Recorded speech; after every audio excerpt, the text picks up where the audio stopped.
नमस्कार दोस्तों। आज 9th क्लास के ज्यामिति को स्टार्ट करते हैं। पहला चैप्टर है।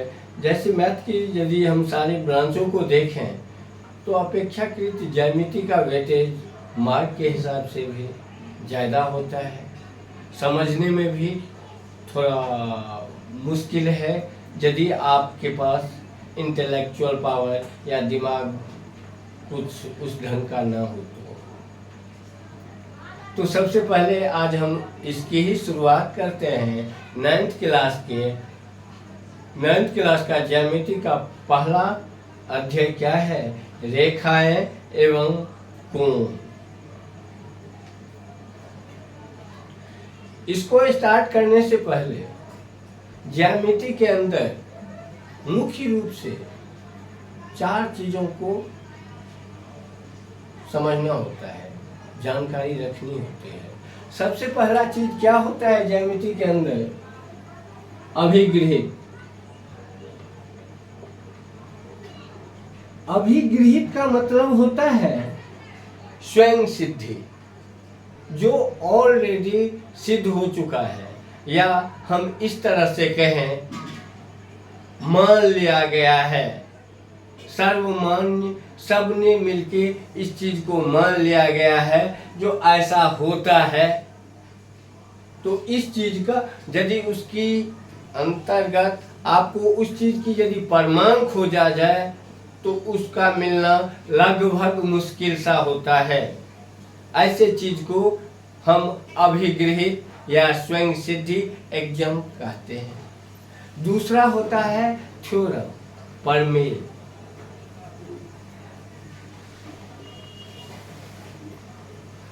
अभिगृहित के मदद से हम प्रमेय को साबित करना होता है। कुछ टर्म एंड कंडीशन से दिए गए रहते हैं और हमें साबित करना होता है अभिगृहित की मदद से प्रमेय को, जो सवाल में दिया गया है। जैसे यदि कोई तिर्यक छेदी रेखा एक दूसरे को प्रतिच्छेद करती है किसी बिंदु पर, तो सम्मुख के कोण बराबर होते हैं, सिद्ध कीजिए। ये प्रमेय है जो बनता है रैखिक युग्म अभिगृहित के मदद से। रैखिक युग्म अभिगृहित क्या है? यदि किसी रेखा पर कोई किरण आके मिलती है, इस तरह आसन कोणों का योग 180 डिग्री होता है। तो और तीसरी चीज आ जाती है इस पर आधारित प्रश्न, सवाल। और चौथी चीज आ जाती है ये जो हमने अभिगृहित और प्रमेय पढ़ा, सवाल जाना, इस सब पे आधारित संरचना, जो कंस्ट्रक्शन कहते हैं। कुछ टर्म एंड कंडीशन दिए गए हैं और आपको उस चीज वैसे आकृति, जैसे एक रेखा कोई दिया गया है 5 सेंटीमीटर की रेखा को 2:3 में 2:3 में बांटिए। इस तरह की जो बातें दी गई रहती है तो उसे हम क्या कहते हैं? कंस्ट्रक्शन कहते हैं। या कोई टर्म एंड कंडीशन दे दिया, बोला ऐसा एक त्रिभुज बनाइए, तो ये कंस्ट्रक्शन होता है। एक भुजा का, तीनों भुजा की लंबाई दे दिया है और आपको बोल रहा है जो ऐसा त्रिभुज का कंस्ट्रक्शन कीजिए, रचना कीजिए। इन चारों चीज हमें मुख्य रूप से देखनी होती है: अभिगृहित, थ्योरम, डिडक्शन और कंस्ट्रक्शन। उसके बाद अब हमारा जो 9th क्लास का पहला चैप्टर है, उसका नाम है रेखाएं एवं कोण,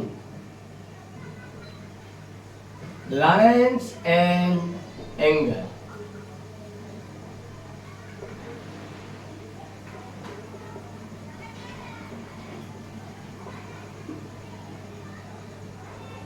यदि हम ज्योमेट्री की स्टार्टिंग कहें तो उसका स्टार्टिंग होता है पॉइंट के डेफिनेशन से। और ये जो भी हम कहीं पे मार्कर या पेन चिपका देते हैं, जो निशान बनता है उसको हम पॉइंट कहते हैं। which have only a space, no length, no height, no breadth। बिंदु वह है जिसमें स्थान हो, लंबाई चौड़ाई और ऊंचाई न हो, उसे हम बिंदु कहते हैं। और बिंदु के साथ ही रेखा या लाइन का डेफिनेशन होता है जिसमें स्थान और लंबाई हो, चौड़ाई, ऊंचाई और मोटाई न हो, उसे हम रेखा कहते हैं। अब रेखा दो तरह के होते हैं, स्ट्रेट लाइन और कर्व्ड लाइन। और कर्व्ड लाइन जिनके डायरेक्शन सरल रेखा या सीधी होती है एक दिशा में, तो उसे हम स्ट्रेट लाइन कहते हैं। और टेढ़ी मेढ़ी रेखा को वक्र रेखा या कर्व्ड लाइन कहते हैं। अब इस रेखा का, यदि कोई रेखा है और इनके दोनों टर्मिनल बिंदु फिक्स कर देते हैं तो ये रेखा खंड कहलाते हैं। इस रेखा का ए और बी दो बिंदु हमने फिक्स कर दिया तो ये रेखा खंड हो जाते हैं। और रेखा खंड को, ए बी रेखा खंड को हम ऐसे दिखाते हैं। अब यदि किसी एक अंत बिंदु हो और दूसरा इनका कोई अंत बिंदु, सिरा का कोई अंत बिंदु न हो, तो इसको ऐसे लाइन को रेज या किरण कहते हैं। अब जब एक ही बिंदु से दो किरणें निकलती है तो ये एंगल बनाती है। जब उभयनिष्ठ या कॉमन पॉइंट से दो या दो से अधिक किरणें निकलती है तो यहाँ एंगल बन जाता है। या कहेंगे दो स्ट्रेट लाइन जब एक पॉइंट पे मिलते हैं, मीट करता है, तो एंगल फॉर्म्ड हो जाते हैं। अब लेकिन दो straight line, when two straight line meet at a point form an angle. अब एंगल कितने तरह के होते हैं इसके बारे में समझने की कोशिश करते हैं। अब ये रेखाखंड के बाद जब दो जिसका एक अंत बिंदु हो और दूसरा नॉन स्टॉप, कोई ठिकाना ना हो, उसको हम क्या कहते हैं? किरण कहते हैं। और ए बी किरण को हम ऐसे दिखाते हैं और रेखाखंड ए बी को हम ऐसे दिखाते हैं। ये रेखा है। अब कोण कितने तरह के होते हैं इनके बारे में हम समझने की कोशिश करते हैं, जानने की कोशिश करते हैं। जब दो सरल रेखा एक बिंदु पर मिलती है तो कोण बनाती है, या उभयनिष्ठ कॉमन पॉइंट से दो या दो से अधिक किरणें एक कॉमन बिंदु से निकलती है तो वहाँ कोण बनता है। सबसे पहले हम कहेंगे न्यून कोण, acute angle.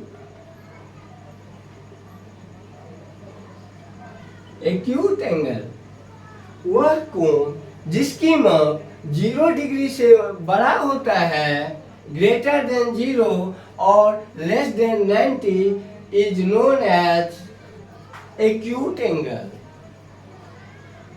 An angle which measurement is greater than 0 degree and less than 90 degree is known as acute angle।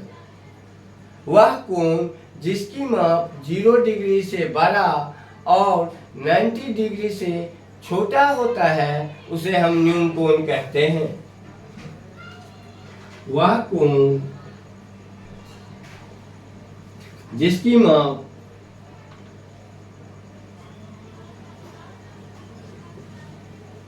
0 degree से अधिक और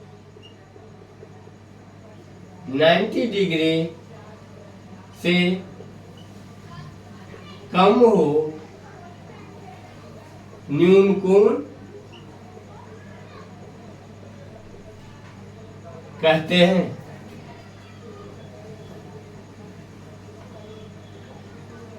जैसे 15 डिग्री, 75 डिग्री, 60 डिग्री, ये जो ऐसे कोण बने हुए हैं। दूसरा क्या है? समकोण, राइट एंगल।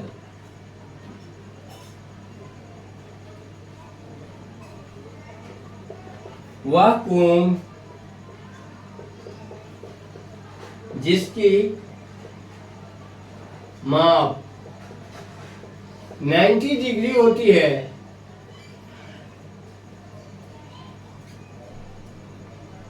उसे समकोण कहते हैं।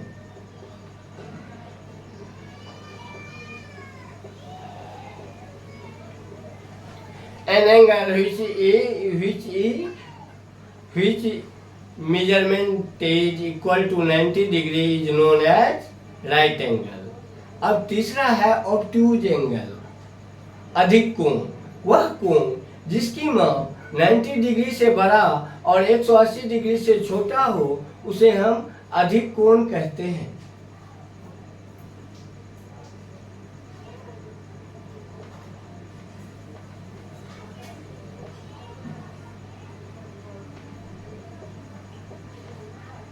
ऑब्ट्यूज एंगल, वह कोण जिसकी माप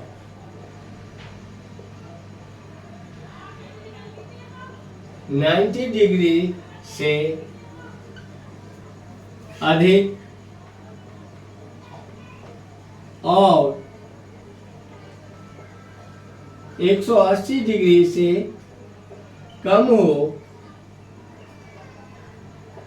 उसे अधिक कोण कहते हैं।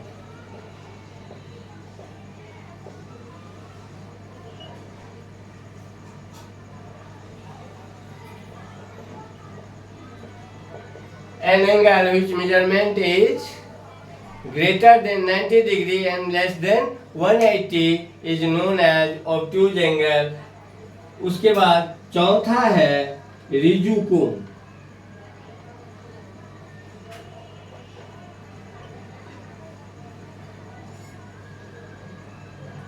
स्ट्रेट एंगल,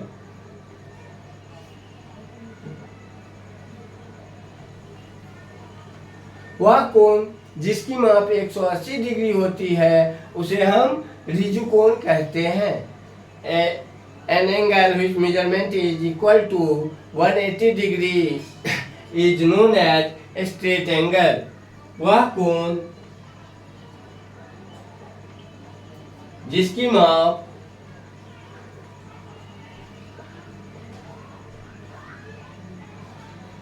180 डिग्री होता है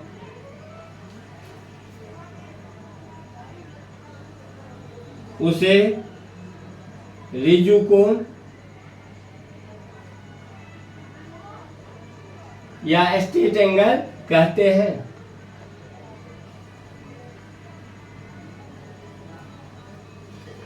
उसके बाद है प्रतिवर्ती कोण, रिफ्लेक्स एंगल।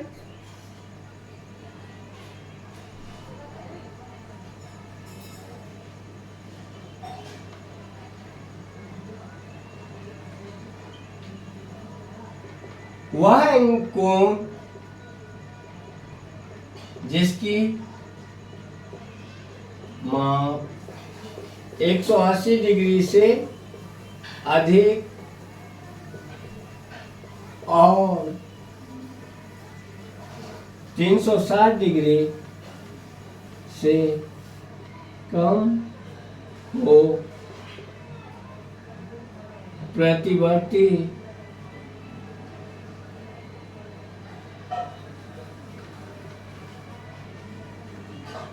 कोण कहते है।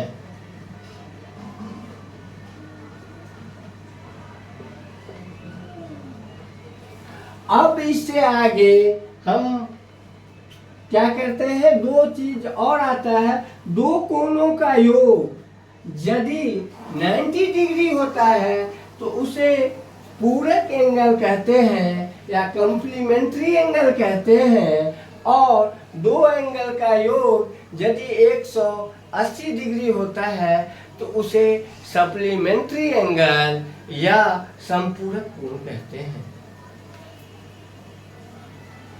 पूरक कोण,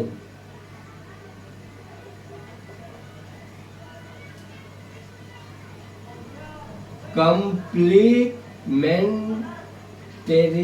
एंगल, यदि दो कोणों का योग 90 डिग्री होता है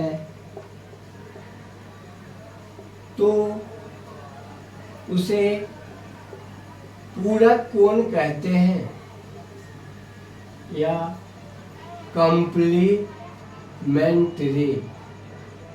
एंगल।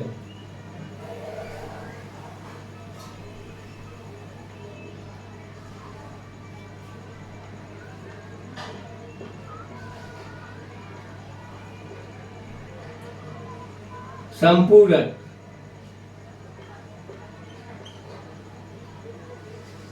सप्लीमेंट्री,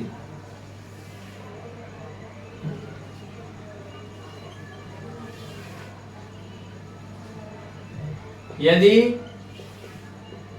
दो कोणों का योग 180 डिग्री होता है तो उसे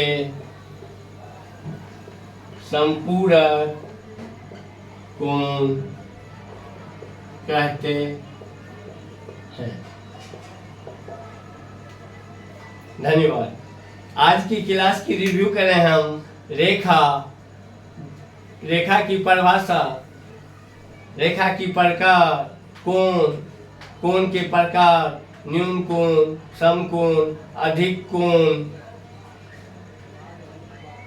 कोण के बाद ऋजु कोण, प्रतिवर्ती कोण, पूरक कोण और संपूरक कोण।